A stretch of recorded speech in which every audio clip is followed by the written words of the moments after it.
pretty na. Ah.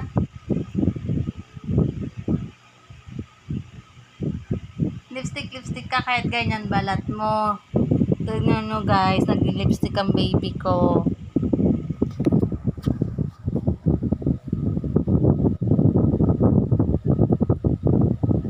Ay, Diyos ko. 2 years old pa lang yan. Tignan nyo, meron siyang hindi ko alam hypes to.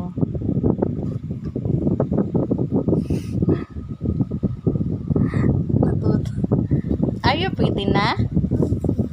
Pretty to.